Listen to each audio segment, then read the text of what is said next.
Okay, my dear lovely people, your day is back at it again. I did a video on how to start your business, but now one of the factors or one of the things that warrant starting a business is money.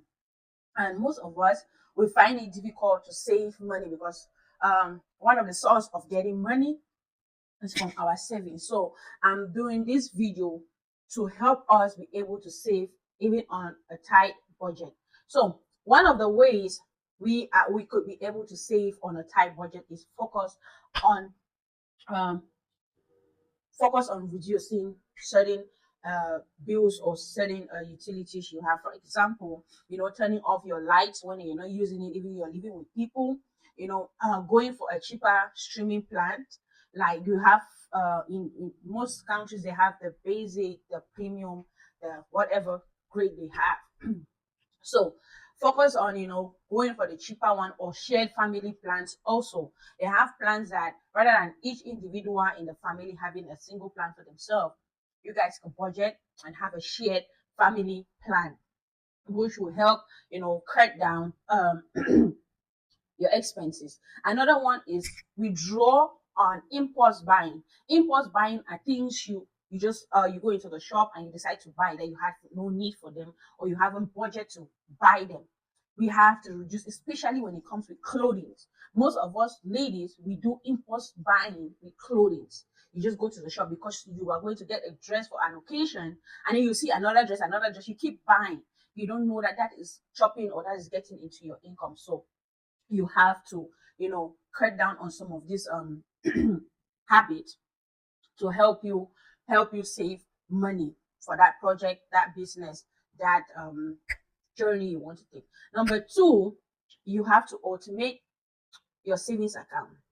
That's putting an automatic cut on your savings account. For example, you want to be saving every month from the work you're doing, and you want the money to come from your checking account to your savings account. So how do you automate your savings account? You call your financial institution, or you go to your mobile app and put automatic cut. So a certain amount of money is cut from your paycheck and sent to your checking account every month. So in case you forget or in case you overspend, before you want to overspend, that money has already been deducted from your checking account and sent to your savings account already. So it helps you to also save for that month. The third is earn interest on your checking account. Now, most of us, what we don't know or what we do is that we just go to the bank and say, we want to open a checking account. But what we don't know is there's interest generating checking accounts. So we should start asking our financial institutions or our banks what form of checking accounts they are giving us, or go and ask if you can switch from a regular checking account to an interest generating checking account. So the money you put in your checking account is generating you a certain amount of money. So it's not just sitting in that account, it's not just blocked and then the bank is borrowing out to other people, but you also make interest out of your checking account. Another one, keep a low budget. And my first point was about you spending. Now, keep a low budget. A budget for an individual is a checklist of things you have to accomplish by the means of using money. So every month, you can write out the list of things you have to spend on. You can put on your basic necessities or basic needs for that month, and how you want to spend or how much you want to spend on. This is going to help you to stay within your limit of that list. So every you will put in your mind that any other thing that you are to spend on is an extra and it is going into your savings. A lot of people don't keep this list. A lot of people, so other people do, which help them. But I'm encouraging someone to start keeping a list of things that you have to spend on. Let's focus on our needs than on our wants. People don't know the difference between what they need and what they want. Want is a luxury. Needs is a basic necessity. Need is something that you need to or you require to carry on with your daily activity. You need a house, you need a clothes, you need food, all of that are need. But now, in some countries, a car is a need. But do you go that spending on a car that you don't have the money to cover the month-to-month payment? So you go and spend your budget. That's what I'm saying. So you need a car, but need a car as according to your standards. Don't go and buy a car that you'll be struggling to pay the car note or the insurance or the maintenance. So we have to, do our budget or our checklist or the things we need to spend on based on the money we have, so that you will be able to save that extra money you need for that project. The next thing is to shop around for low insurance. For people that this apply to you, or the countries where you're living at, don't just jump on the internet and then you choose, or you call an agent and just pick or accept the insurance quote they are giving you.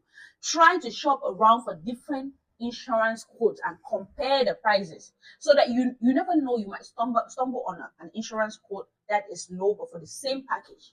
So if you go face value and just take the one that the agent over the phone is giving you, they are selling, they are out to make money too. So they will convince you to take that. That is the best insurance out there. But if you do your due diligence, you might stumble on an insurance plan which is low and it still gives you the same satisfaction. So, my dear people, I encourage you, in that country where they do insurance on cars, on mortgage, on whatever you're insuring, to shop around for low insurance rate. It's going to help you save. Now, the other point is to refinance on your mortgage.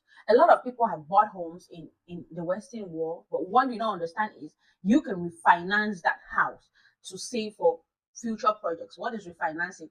Reselling that house, because yes, the house might be depreciating because of the materials that were used to build that house, but the land that that house is on, the location where that house is, makes it to appreciate, to gain more value. So by the time you were buying the house, it was a certain price, but time has passed and that land has appreciated. So if you're selling it, you will sell it for maybe more than the amount you sell it, and you'll be making some benefit or profit out of it. You could take that profit and buy a different, better house, and part of the money to solve or start a business. So refinancing your house can possibly give you money for two projects: buying a better house, starting that business that you're looking capital for. So just look into it and understand what refinancing is. It might just be the solution to that problem or that project you want to start. Last but not the least, find cheaper ways you can travel around. So many people go around, move from one town to the other, maybe for business, for pleasure, for visitation. Look for cheaper ways you can travel. I know a lot of us don't want to sit long on a plane, on a bus, or take a long trip, but put it in your mind that you are doing it for the purpose of that business or that project you want to start, and it's just going to help you save money towards that project. So while you are looking at your finances and their tide and everything, know that these are the various ways I think if you implement in your life, you are going to cut down on those expenses and start saving more. You're going to chop off some of those extra spending or extra money that was going out, and now start putting it in that piggy bank or that savings account or whatever means you use to save money. So, my dear people, while you are in, if this is the kind of content you like, please like, share, subscribe, and comment, so that when next I drop a video, you are going to be the first to know. Thank you, and stay